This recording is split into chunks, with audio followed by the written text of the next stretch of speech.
So, ladies and gentlemen, I have Simon Chakwiski again with another wonderful, easy, simple lessons that you all love. And today is actually going to be a very, very popular, very demanded subject actually to find out if you're going to settle in foreign lands or not, and if you're going to be able to, get the visa, go to foreign places. So that's what he's going to show us here today. Well, welcome. Thanks, Kapiel. I don't know what the problem is. Can't you get any real guests? What you keep having me on here? There must be. We're addicted to you now. I don't know what's going on, but thank you. Very honored to be here. And listen, and to talk about a topic that you've already had distinguished guests discuss. So I'm not going to repeat anything that they've said. If people want to watch this, I suggest looking at your Andrew Datta interview. Dr. Datta did a fine job, I think, of describing the factors that indicate Videsha Pravasa, traveling overseas and living overseas. And so watch Dr. Datta's video, and he also illustrated a number of KP methods. Dr. Datta is one of the authentic teachers of KP, in my opinion. KP gets a lot of different kind of press, but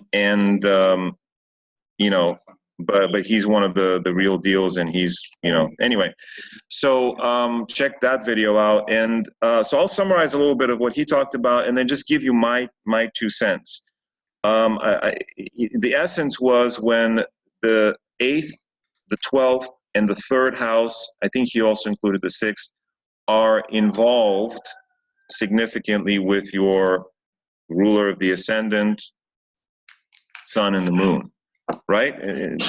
That's sort of the Cliff's Notes version. All right, I'm going to give you guys a couple of additional methods. And the first one is kind of an easy, fun, very simple, not really profound technique, but they can be fun to play with. And it's basically taking, can you see the screen here? So taking every year that you're on this planet, just moving the sun 1 house forward. So for this person, whoever, this is a Prashna, this is not a real person, the first year of their life, from birth to year 1, they're experiencing the 2nd house things. In the 2nd year of their life, they're going to experience 3rd house things. So you basically move the sun on their birthday. Yeah.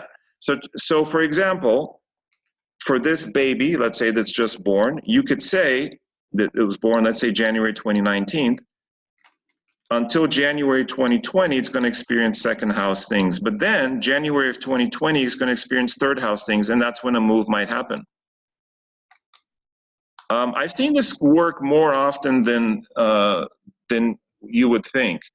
The only thing you have to watch out for is, let's say you were born in October.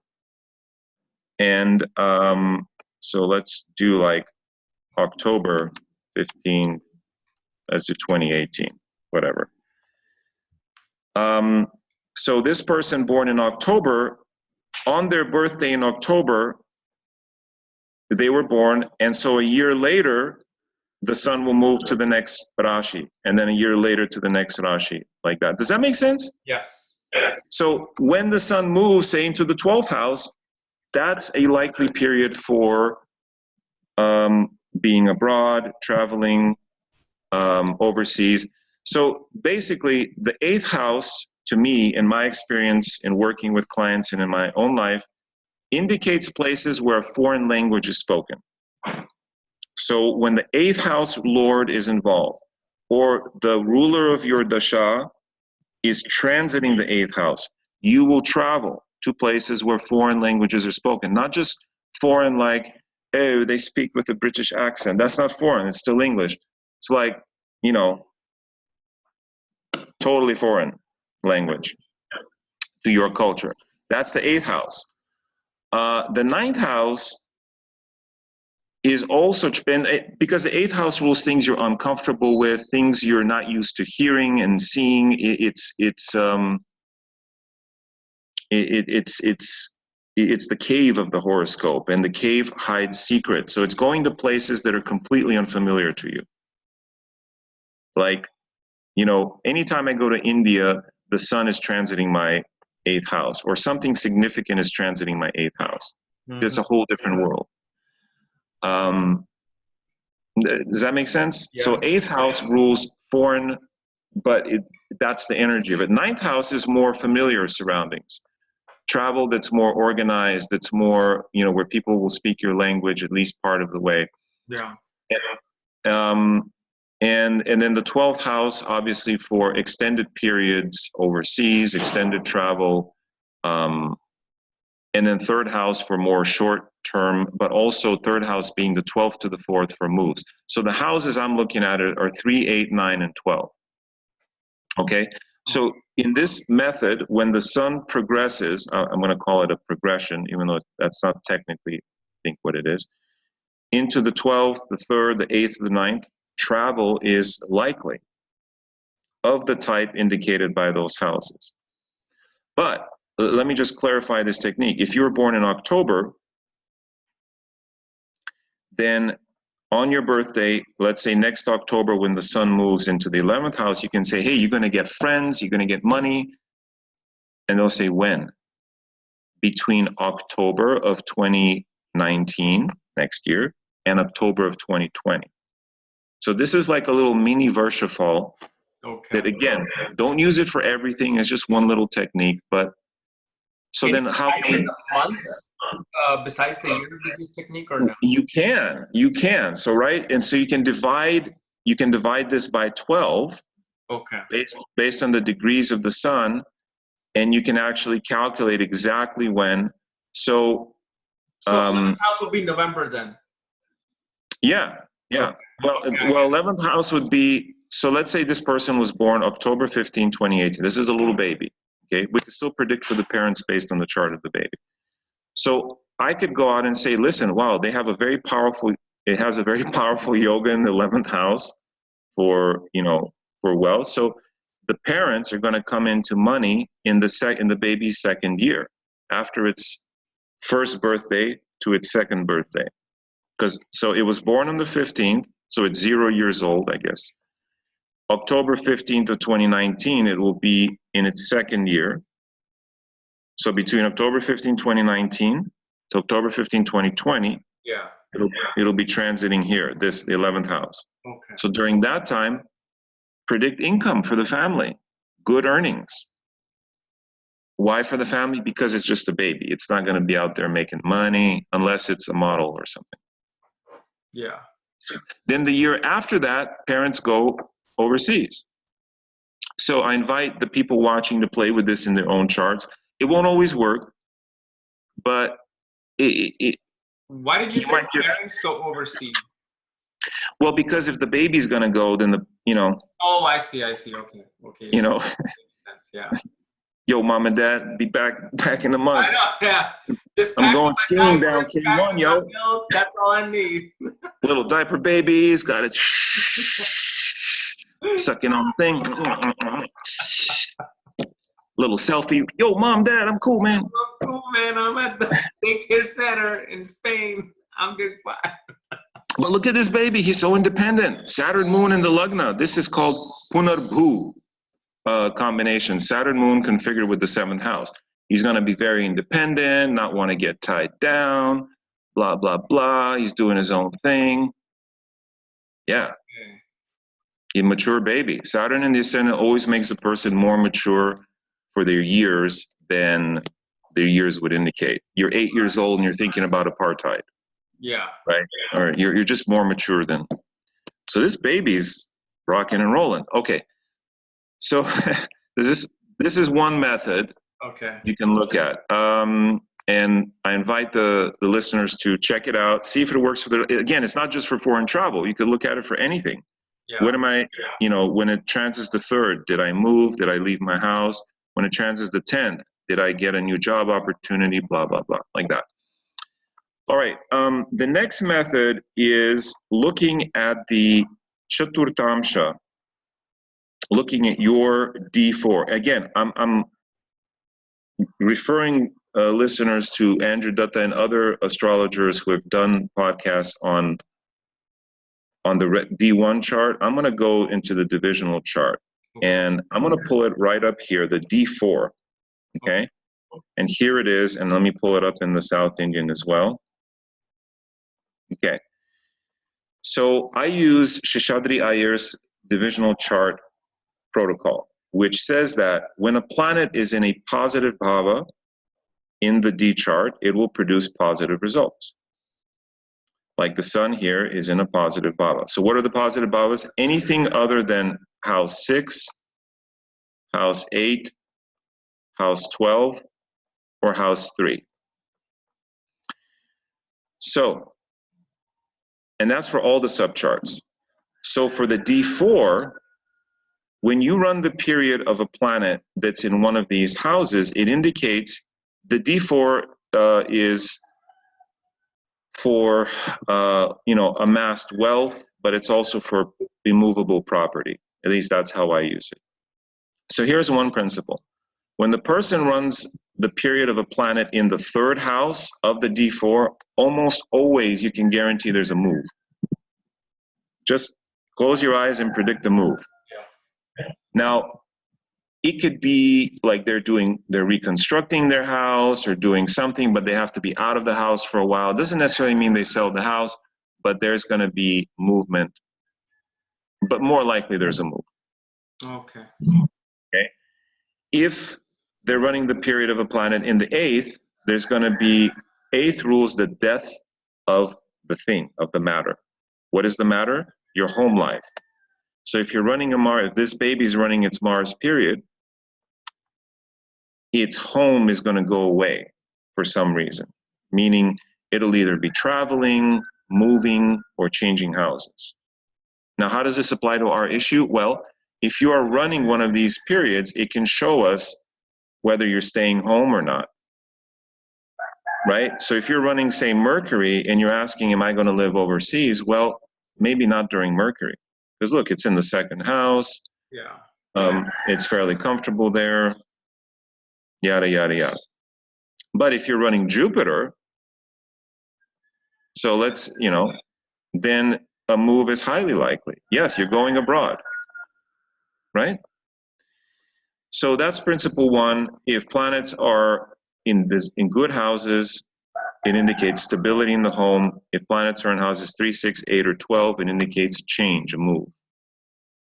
And this is an Iyer's method. Now, Iyer's method gets a little... movable signs and fixed signs concept? Yes, yeah. So in this case, Mercury is in a movable sign. So you could say, well, we could make a case, but this could mean,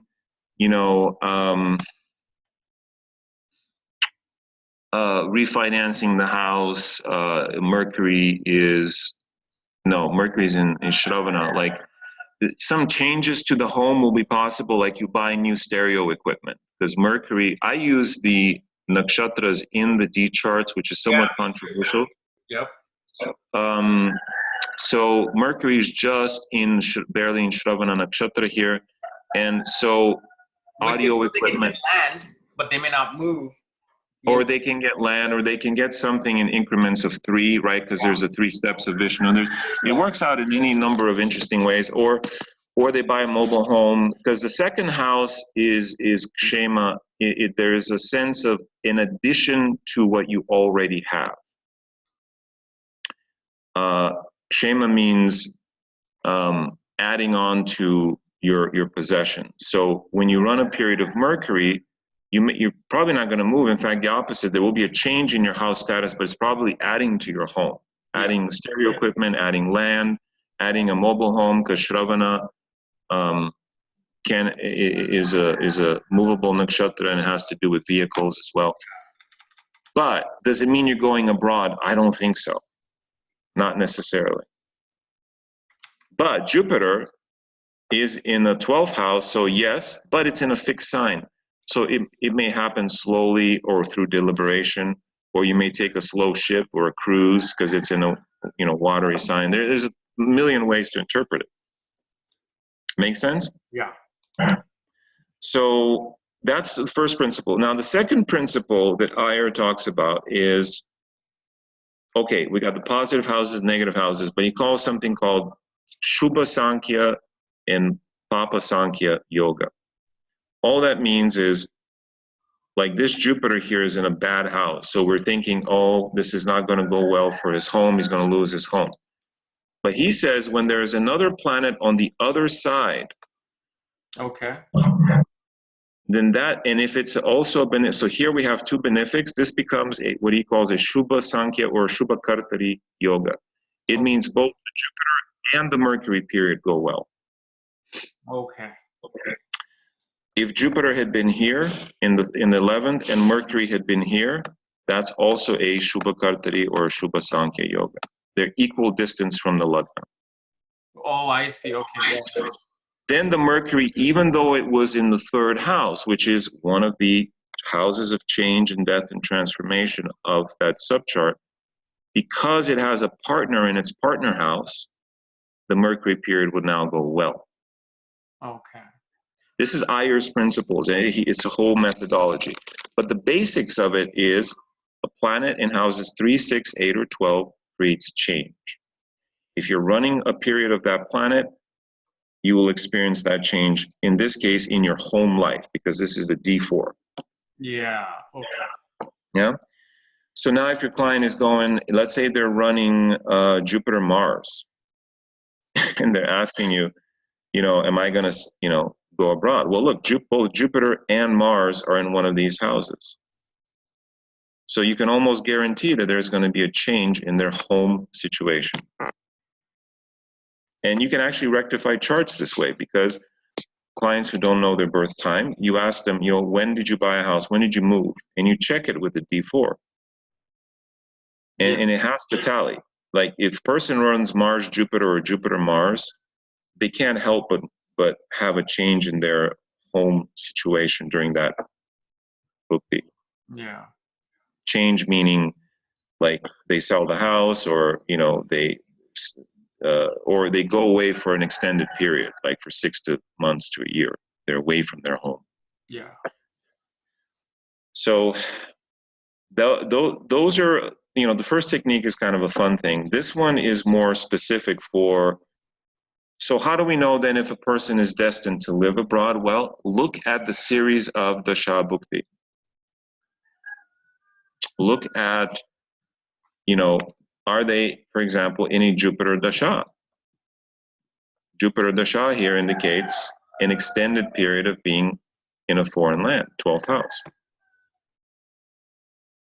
Right? I mean, not super complicated.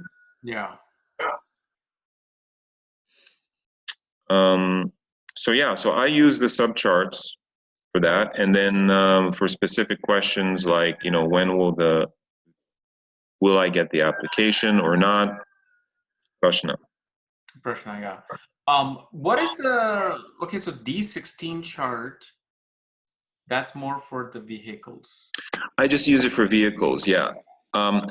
But here's another thing, there are alternative D charts. So Iyer, whose techniques I just sort of glossed over now, has his own D charts and his own way of calculating. So what I would do is look at both of them and see if there's a consensus. So here is the D4 in the Iyer Chaturtamsha. Okay. And so don't ask me which one's more accurate. Honestly, I use both. You use both? Yeah. Won't that give like a bit of a conflict? It can. Decision? It can, but on the flip side, when both agree, then it's very solid. Okay. You can also use the Varshafal. The Varshafal is the chart for the year. Okay. So, for example, this is the Varshafal for year 1, and you can, look ahead. Oh, sure. Yeah, This is the actual Varshafal. But that's, yeah, so that's getting into the chart for the year. But just sticking with the main birth chart and looking at the subs, I think is enough. Okay. To give us an idea. So that's it. That's all I got. I mean, the basic principles of are you destined to have overseas contacts are Rahu Ketu, 12th house, 8th house, 9th house, somehow connected to Sun, Moon, and Lagna. The more, so tick off a point for each instance. So let's look at this kid. Let's see if this kid is gonna live overseas, this fictional kid. Okay. All right. Well, he has the Lord of the 8th house, Moon, in the Lagna. Yeah. We give that a point. He's not going to want to stay home. Lord of the 8th and the 1st. The Lord of the 1st house is in the 12th. Yeah. Again, you can do this, right? Boom, another point for travel and living abroad.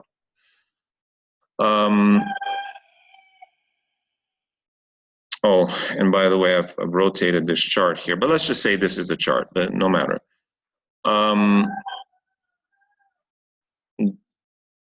Then what are the influences on the sun? Well, the sun is in the 10th house, aspected by Saturn.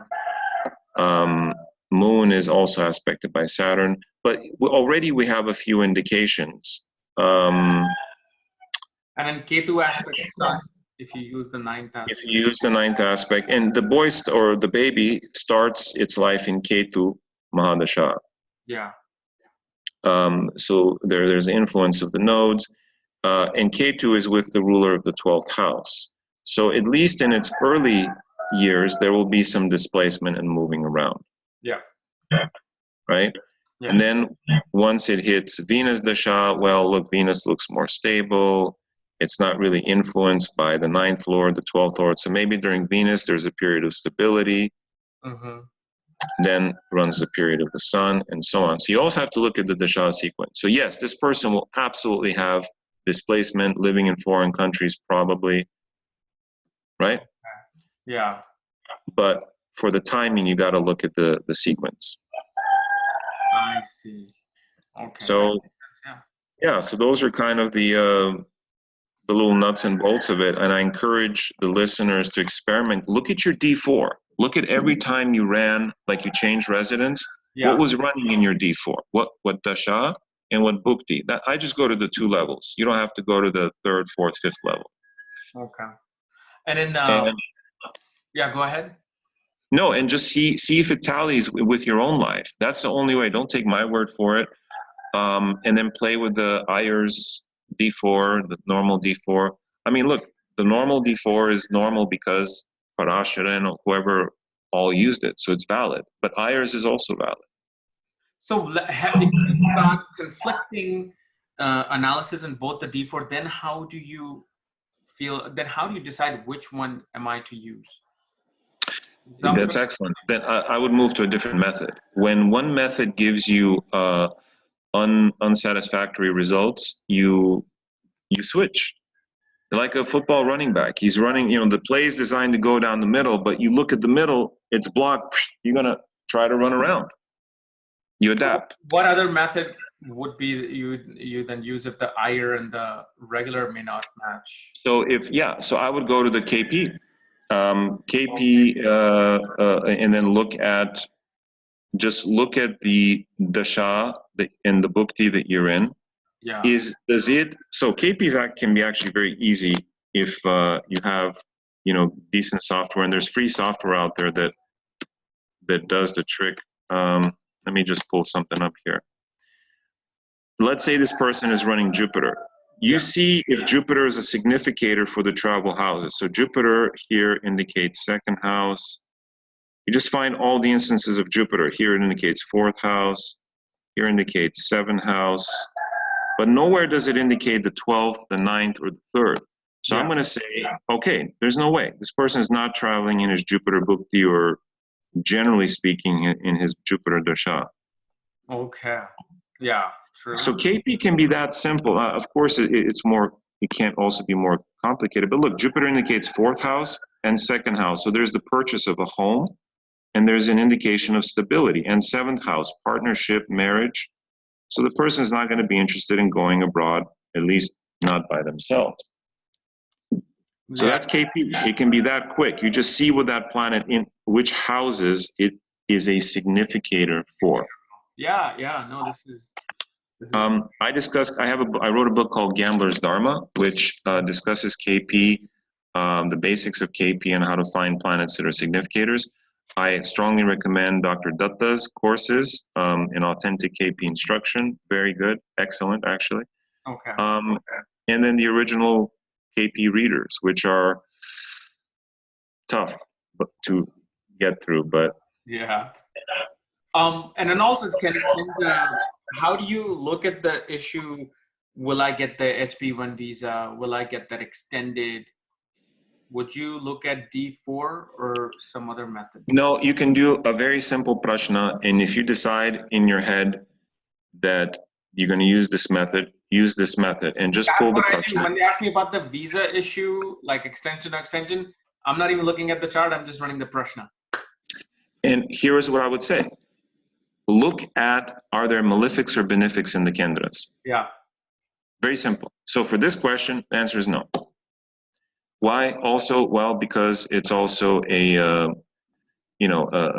mute Rashi is rising. What does that have to do with anything? Well, you may not hear for a long time, but mostly it's 2 malefics influencing the lagna.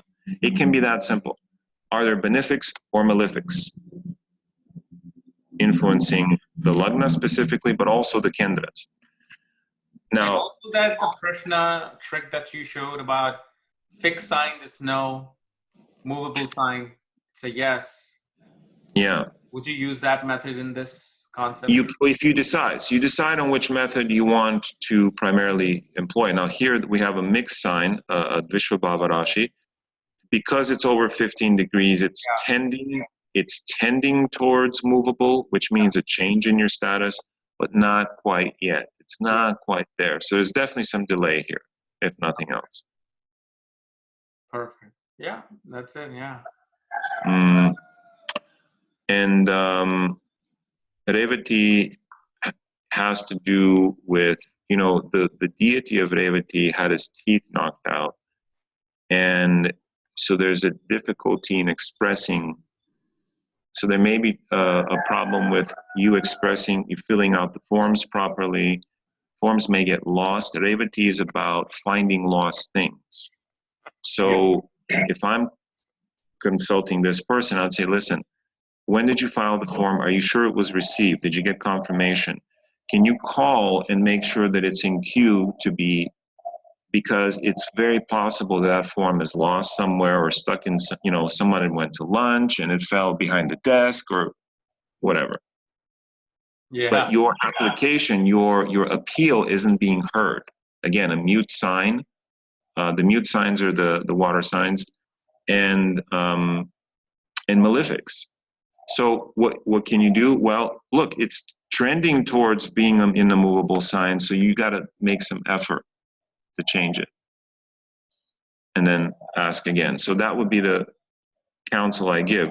Follow up, make sure the application's been received, because there's some obstacles there. Moon's in the 8th house. And you would probably think like either when Sun transits over this sign or Jupiter transits over this sign would be that point where they actually will then get that timing wise. So in terms of timing, you have to ask, what is the time frame? Like, is there a deadline so that you can set it? So you're not telling the person, it'll be there in 3 years. Yeah. If it's going to expire in 2 weeks. Yeah. There's no point. So once you know the time frame, and let's say the time frame is 6 to 12 months, then, okay, if it's 6 to 12 months, then you move. There are a number of things. You can move the moon if it's a very short time frame. So when the moon goes, where's the moon in the 8th house? When the moon moves into the lagna, that's one way, in short. So that'll be in about 6-7 days. But but that's if the chart shows success, and this chart is not showing success. That's, yeah. But if it is showing success, then you can move the Lagna Lord to the relevant bhava. So here the Lagna Lord would be Jupiter.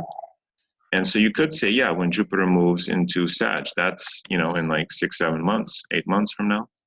Yeah. Um, The 10th house was the house of travel.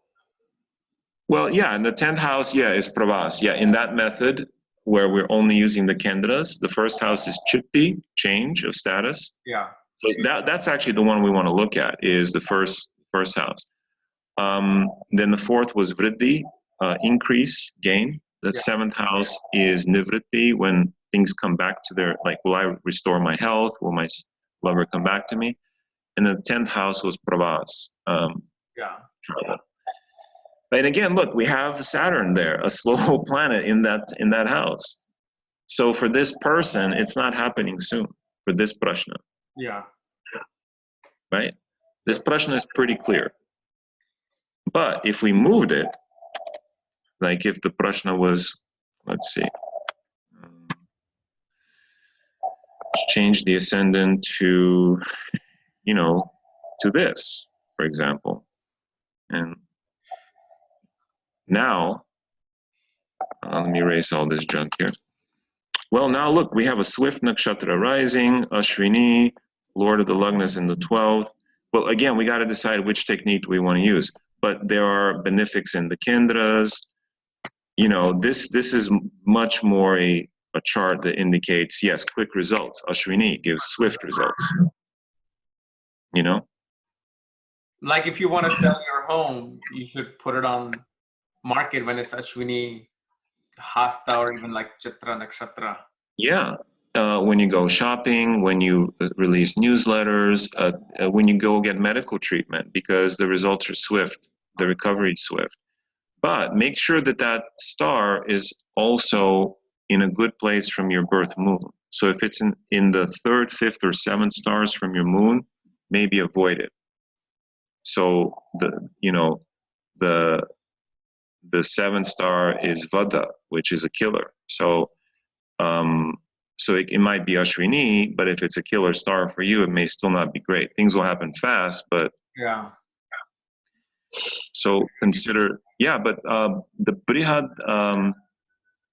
Samhita, yeah, he talks about, Varaha Mihira talks about shopping. And when you go shopping on certain days, what's going to happen to that clothing? So if you go shopping on a day, you know, like when it's in a really bad astro, like Purva Bhadrapada, your clothes will burn, like they'll get stains and get burnt very quickly. You know, if you go shopping on a Mula day, you're not going to get the best bargain. You're going to waste more money because it's Alakshmi. So go shopping when it's a Mridu Nakshatra, Revati, you know, Anuradha. Because it's so funny because I one time gave my watch to be repaired, and I made sure I went on Ashwini Day. And usually a turnaround is about, of course, stepped on it. 3 days they had my watch ready. Yeah. And that moment, even though I've not read what you're talking about from Brihad Samhita, but just knowing the whole mythology of the nakshatras, just by using that, within 3 days, it's ready. We had the part coming early. I'm like, yeah, I knew it. Striding swift on level plains, the twin Kumars with whipping manes, hearts of gold and guts of steel, lightly ride to help or heal. Boom. That's why I wrote that poem. So, because, you get the result fast. Absolutely. I love it. If people only did that, and this should be general knowledge, should be taught in schools. Okay, kids, today's Ashwini Day. What's Ashwini? Horses. And what are horses? They're fast, right? Every kid should know this stuff. You know? Like, are you teaching my children work of the devil? Devil worship. Exactly. That's what they're going to think. It's a devil worship. Yeah. That's a whole nother topic. Yeah. So, well, my friend, I hope this was useful, and you know, you really should have better guests on. My advice for you: just don't be try to up the quality of the broadcast, or I might unsubscribe soon. Okay. So when are you coming to States and stuff? Back home.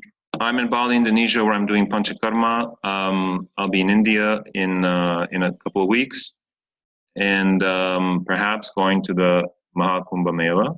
Oh, So the Mahakumbha Mela this time, actually. Yeah. I think so, yeah. And if you read stories about strange American man trampled by naked yogis, that's right here. You'll know what happened to me. God, I hope you get to meet Babaji.